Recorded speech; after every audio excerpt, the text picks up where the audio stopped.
আপনার কাছে যদি কোনো তথ্য প্রমাণ না থাকে, আপনি আপনার পাওনা টাকা কিভাবে আদায় করবেন? আসসালামু আলাইকুম। আমি অ্যাডভোকেট সাবিকুন নাহার কথা বলছি ঢাকা জজকোর্ট থেকে। আপনি যখন আপনার নিকটাত্মীয়কে বা আপনার বন্ধু-বান্ধবকে বা আপনার অফিসের কলিগকে টাকা ধার দিয়ে থাকেন কোনো ডকুমেন্ট ছাড়াই, কোনো মৌখিক হোক, দালিলিক হোক, কোনো সাক্ষ্য প্রমাণ ছাড়া যখন আপনি টাকা ধার দিয়ে থাকেন, তখন কিন্তু আপনি পাওনা টাকা আদায় করতে গেলে যদি কোনো বিপত্তি বাধে, সেক্ষেত্রে আপনি কি করতে পারেন? সেই প্রসঙ্গে আজকে কথা বলছি।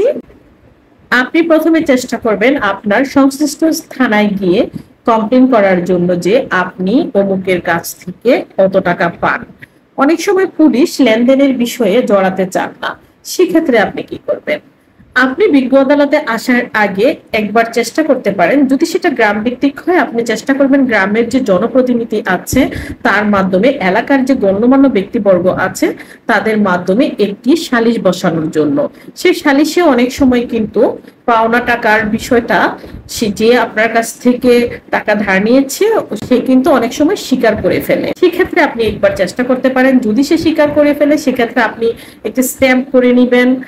আর যদি এরকম কোনো কিছু পসিবল না হয়, তখন আপনি কিন্তু বিজ্ঞ আদালতে এসে দণ্ডবিধির 1860 সনের 420 ও 406 ধারায় মামলা করে দিতে পারেন। সেই মামলাটি আপনার টাকা আদায়ের পক্ষে সহায়ক হবেন। আমি আপনাদেরকে পরামর্শ দিব যে যদি আপনাদের কাছ থেকে কেউ টাকা ধার নেয়, সেক্ষেত্রে চেষ্টা করবেন ডকুমেন্টের মাধ্যমে টাকা ধার দেওয়ার। সেটা আমি আগেই একটা কথা বলে থাকি যে আগে তিতা পরে মিঠা। তো যদি ডকুমেন্টের মাধ্যমে লেনদেনটি হয়ে থাকে, সেক্ষেত্রে আপনি কোনো হ্যারাসমেন্টে পড়বেন না, বা কয়েকজন সাক্ষীর মাধ্যমে আপনি টাকা লেনদেন করতে পারেন। কারণ বিজ্ঞ আদালত কিন্তু দালিলিক প্রমাণটাকেই বেশি প্রায়োরিটি দেয়।